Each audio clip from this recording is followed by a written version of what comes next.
Bienvenidos a la revisión de la Agenda Económica PM de este miércoles y que comenzamos hablando de la reforma tributaria o pacto fiscal.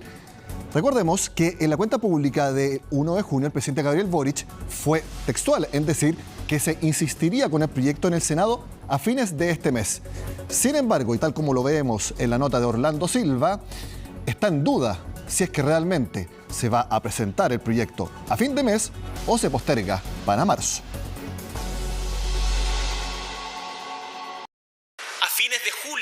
Mi gobierno insistirá en el Senado para que retomemos la tramitación legislativa de la reforma tributaria. Esa es la invitación que les hago. Invitación que a menos de un mes de su fecha hoy está en duda que pueda concretarse. Al complejo panorama que el pacto fiscal siempre ha tenido en la Cámara Alta, hoy se suma la crisis política que hunde al oficialismo y que le ha quitado gran parte de su capital político y que además involucra justamente asignación de millonarios recursos fiscales. Se dice que producto de esto que hemos visto, de esta corrupción, no se va a aprobar una reforma tributaria para hallar más recursos para aumentar la PGU. O sea que por este escándalo de 500, 800 millones de pesos vamos a bajar a centenares de miles de pensionados sin aumentar la pensión. No mezclemos más, porque esto no es para ayudar al gobierno en la reforma de pensiones, es para ayudar a los pensionados. En materia de impuestos propiamente tal, creo que lo mejor es que el gobierno espere a marzo, cuando se haya cumplido un año del rechazo de la reforma tributaria primitiva y cuando le va a ser mucho más fácil. Yo creo objetivamente que hoy día no hay 2/3 en el Senado para poder habilitar el proyecto de ley de reforma tributaria que ya fue rechazado. Hasta ahora, el plazo de fines de julio para ingresar el pacto fiscal se mantiene en el gobierno, donde indican que este proyecto no puede postergarse por situaciones que califican de coyunturales. Desde el punto de vista institucional, ¿cierto? Esa es una posibilidad que está abierta. Otra cosa, ¿cierto?, es lo que el gobierno vaya a hacer y creo que, ¿cierto?, la búsqueda de formas de crecer más, de manera más sostenible y más inclusiva, no podríamos postergarlo, suspenderlo o olvidarlo por el hecho de que hay, ¿cierto?, situaciones de corto plazo. Eso, por supuesto, no quiere decir que no sean situaciones graves. Pero mientras las dudas sobre si julio será o no el mes para ingresar la iniciativa, lo cierto es que los días siguen corriendo. Por eso el Ejecutivo continúa desplegándose para reunir respaldo a su propuesta, lo que se tradujo en la presentación de 36 medidas en distintas áreas en que los gremios empresariales han indicado que existe espacio para aumentar la recaudación fiscal. Incentivos tributarios, créditos con efecto multiplicador en la economía, reformas para destrabar nudos en la permisología de proyectos, incentivos a la formalización laboral y mayor penalidad a la informalidad, además de beneficios fiscales a industrias emergentes y pequeñas y medianas empresas, son algunas de estas medidas. Abarcan temas de incentivos a la inversión, el aumento de la productividad, a la formalización de la economía, a la diversificación productiva y el desarrollo de sectores emergentes. Están en línea con lo que nosotros hemos estado solicitando, que son medidas pro crecimiento, pro inversión y también mejora en el empleo de las personas. Nos vamos con tareas, por cierto, para hacer una revisión también más profunda del documento que nos entregó el ministro y también aportar en algunas iniciativas que nosotros por nuestra cuenta hemos también estado analizando. Por lo tanto, esto es un camino que estamos hoy día construyendo. Un camino que seguirá con 2 nuevas reuniones donde se seguirán analizando las propuestas en temas como modernización del Estado junto a la reducción de la evasión y elusión tributaria. Todo de aquí a fin de este mes, cuando sabremos si se cumplirá o no con el plazo autoimpuesto por el Ejecutivo para presentar este pacto fiscal. Hablamos ahora de otra reforma, la de pensiones, porque en la agenda económica del martes les contamos de la propuesta que Renovación Nacional habría entregado ya al gobierno como borrador. En ella, una de las medidas más importantes es que se suba la pensión garantizada universal a 300.000 pesos, pero dependiendo de la cantidad de años cotizados por las personas. Bueno, en entrevista con Radio Cooperativa, la ministra del Trabajo comentó esta medida. Veamos qué fue lo que dijo. Janet Jara: de lo que entendí, es para las personas que tienen más de 30 años cotizados, porque si bien ayuda a esas personas que también tienen pensiones que no son tan buenas, la verdad es que todos los que tienen 30 años o menos cotizados son la gran mayoría del país. Y por tanto es una propuesta que, aquí textual dijo la ministra, rasca donde no necesariamente más pica. Eso sí, la propuesta de RN dice que para quienes hayan cotizado menos de 30 años se les entrega pensión garantizada universal, pero menos que a los que cotizaron 30 años o más. ¿Qué opinaron expertos previsionales sobre la idea de que la PGU dependa el nivel que se entrega de la cantidad de años cotizados? Lo vemos. Es una buena vía. El componente de exigencia, de mejora respecto de los años cotizados es el camino correcto, ya que eso incentiva a la formalidad en el trabajo. Nosotros tenemos una realidad país que es preocupante y es que la informalidad aumenta, no disminuye. Por lo tanto, hay que buscar mecanismos de incentivo a que la gente imponga, y qué mejor que exista un premio a aquellos que imponen más. Bueno, veamos también una opinión en tema general de la discusión de la reforma de pensiones que dijo la ministra del Trabajo en una entrevista con Cooperativa. Lo más fácil es que no haya reforma a las pensiones, eso dice ella, y así ha sido en los últimos 2 gobiernos, y en este no tendría por qué ser distinto. Hay muchos que esperan que esto no avance por distintas razones, algunos porque tienen intereses representando a la industria, otros porque no quieren que el gobierno tenga un avance, y otros porque creen que es suficiente la PGU. Creo que uno no tiene que quedarse con lo más fácil, eso dijo Janet Jara. Hacemos la pausa en Agenda Económica y al regreso hablamos sobre cumplimiento de estándares ESG en las empresas de nuestro país y los riesgos que ven las firmas locales de no cumplir esos estándares. Lo vemos al regreso acá en Agenda Económica.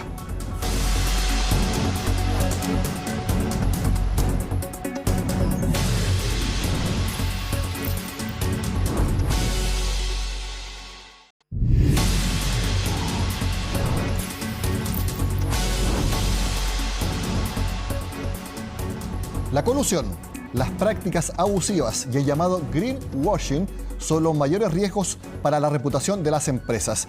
Así lo determina un estudio que preguntó a los ejecutivos de sostenibilidad de firmas locales sobre cuáles son los mayores riesgos en cuanto a los cumplimientos de estándares de ESG. Vamos a hablar al respecto acá en Agenda Económica. Quiero saludar primero a la socia del área de propósito y ESG de Acerta, María Paz Cepelman. Gracias por estar con nosotros, María Paz. Gracias a ti, Nicolás, por invitarnos. Y también quiero saludar a Marcela Bravo, gerente general de Acción Empresas. Gracias por estar con nosotros, Marcela. Hola, Nicolás, muchas gracias. Feliz de estar aquí contigo. A ver, ¿por qué en conjunto decidieron hacer este estudio? Porque sabemos que las empresas que quieran tener estándares de empresa global, tienen que fijarse los estándares ESG. María Paz, ¿por qué empezaron con esta encuesta? Para clarificar primero, muy corto, ESG significa environment, o sea, medio ambiente, la S es de social y la G es de gobernanza, los gobiernos corporativos. Y son los estándares que las empresas están teniendo que cumplir, ¿cierto? Hoy día como demanda del resto de la sociedad, de los inversionistas, etcétera. Entonces lo que quisimos averiguar era qué importancia le dan desde dentro de las empresas los ejecutivos al cumplimiento de esos estándares, al monitoreo de esos factores que son distintos de los factores de producción normales de las empresas, y cómo veían que se relaciona esto con la reputación, y los resultados son bien importantes. Nos hablan de que hay mucha conciencia del impacto que tienen estas dimensiones del quehacer de las empresas en su reputación y en su valor como compañías también. Marcela, ESG y los estándares son mucho más allá que un eslogan o que una moda, ya está internalizado en la estructura de las empresas y en el día a día.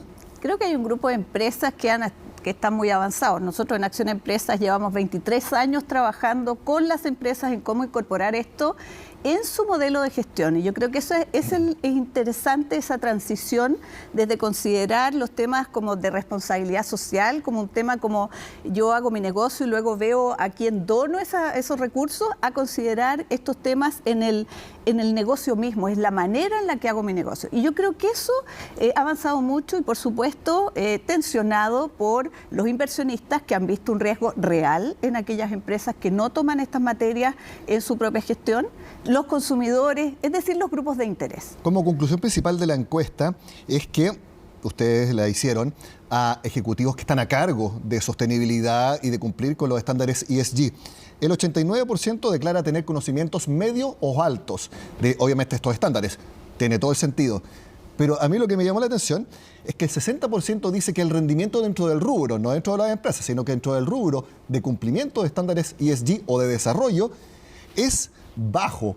Aquí me parece que son o autoexigentes o reconocen que todavía hay mucho camino por recorrer, Marcela. Creo que hay mucho camino por recorrer, porque una cosa es que yo sepa las materias, claro, y otra es que gestione las materias. Entonces, el desafío está en cómo ese conocimiento se traduce en acciones reales, en términos, por ejemplo, de cambio climático. Estoy midiendo mi huella, estoy viendo los riesgos específicos que significa la adaptación al cambio climático. En términos sociales, estoy viendo el impacto que tengo en mis comunidades, estoy generando diálogo permanente con ellos, estoy desde gobernanza, que como bien partiste la entrevista diciendo, es el tema más relevante. Temas de colusión, ¿cómo estoy previniendo todos esos temas que de todas maneras van a tener un impacto enorme en la compañía si no lo estoy haciendo bien?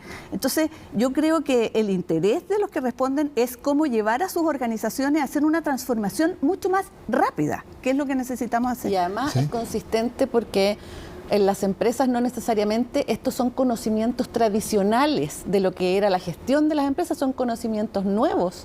Hay muchos temas que tienen que ver con conocimientos científicos, otros con conocimientos de dimensiones sociológicas, y eso no estaba incorporado dentro de la lógica de los ejecutivos de las compañías. Los directorios se capacitan hoy en día para ponerse a tono con estas nuevas temáticas. Claro, porque el ESG uno inmediatamente lo asocia a medio ambiente, y por eso que el tercer riesgo que más se menciona es el greenwashing. Es decir, que a nosotros no nos vean como una empresa que realiza una temática o una acción para demostrar que estamos midiendo la huella de carbono, o estamos tratando los residuos, o estamos reutilizando el agua, que por favor no nos vean que lo estamos haciendo solamente para parecer empresas que están preocupadas del medio ambiente. Exacto, porque además, ¿cuál es la expectativa de los stakeholders o del entorno? La expectativa creciente es que el sector privado se haga cargo de la solución, claro, de los grandes problemas de la humanidad, del cambio climático, de la inequidad social, no que solamente mida su huella y compense sus emisiones. Entonces aquí también hay un mundo enorme de oportunidad de negocio. Entonces las empresas tienen que invertir. Veíamos ayer en un conversatorio que el costo para llegar a cumplir los objetivos de desarrollo sostenible al 2030 es de 135 billones de dólares. Esos recursos no los van a poner los estados mayoritariamente, lo van a poner las empresas, el sector privado, en desarrollar nuevas tecnologías, en descarbonizar la matriz energética. Hay mucha inversión que hacer aquí, por lo tanto las empresas tienen que cambiar sus modelos de negocio, se tienen que tomar esto muchísimo más en serio, también como una oportunidad. Y también que el mensaje llegue y que no sea solamente para cumplir los estándares que lo estamos haciendo, sino porque tienen un impacto real, tanto en el medio ambiente como también de rentabilidad del negocio, porque las cosas tienen que ir de la mano. Y fíjate que no hay que mirarlo solo desde la perspectiva del riesgo. La María Paz decía, esto es una oportunidad. Si uno ve los grandes startups que se han convertido en tremendas organizaciones porque todos han querido invertir ahí, son empresas que están buscando dar solución a los temas de objetivos del desarrollo sostenible. Algunos están apuntando directamente a temas de cambio climático, pero otros están apuntando a la alimentación, por ejemplo, otra manera de alimentarse. Otros están apuntando al bienestar, a mejor bienestar social. Entonces, también hay que, esa cantidad de plata está dispuesta, los inversionistas quieren poner las platas ahí. Por eso, además, es interesante ver cómo empiezan a confluir la opinión que están teniendo las personas al interior de las empresas, pero con lo mismo que los inversionistas ya estaban demandándonos.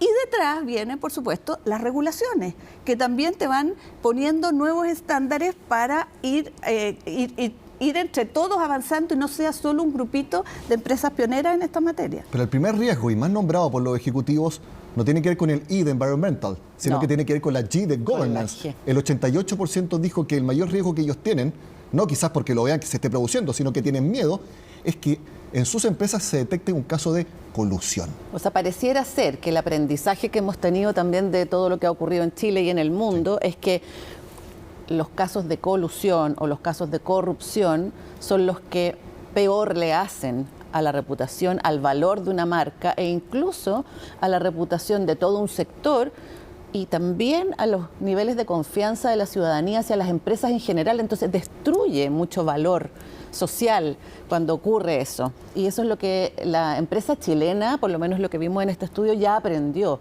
Los estándares, cómo han cambiado en 10 años, los estándares de control y de prevención de este tipo de conductas dentro de las compañías, hay una diferencia del cielo a la tierra. De hecho, si tú ves, es el mayor preocupación que tiene. Pero por otro lado, nosotros hacemos muchos estudios de cuánto avance tienen. Y el más avanzado son los temas de gobernanza, porque efectivamente están ahí donde las experiencias, menos mal, han permitido adelantarse. Ahora, también la regulación, y lo vemos con las regulaciones que están saliendo ahora, van instalando estos temas en los niveles, yo diría principalmente, no solo ya de la Fiscalía, sino que de las conversaciones que están teniéndose en los directorios respecto a estas materias.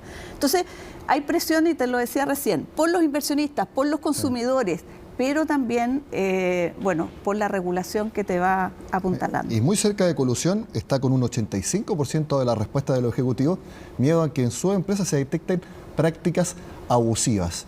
Es decir, que nosotros, por nuestro poder en la ley de oferta y demanda, podamos cobrarle a ustedes más o no responderle a tiempo una queja o no solucionarle un problema o cualquier tipo de práctica abusiva reiterada. Yo me imagino que a eso se refiere también esta preocupación. Claro, no a los errores puntuales que pueda tener cualquier proceso productivo, puede tener errores. Un esquema de práctica abusiva. ¿Sabes por qué? Porque no hay que olvidarse que lo primero que espera una persona de las empresas es que cumplan con la promesa del producto que están o servicio que están ofreciendo.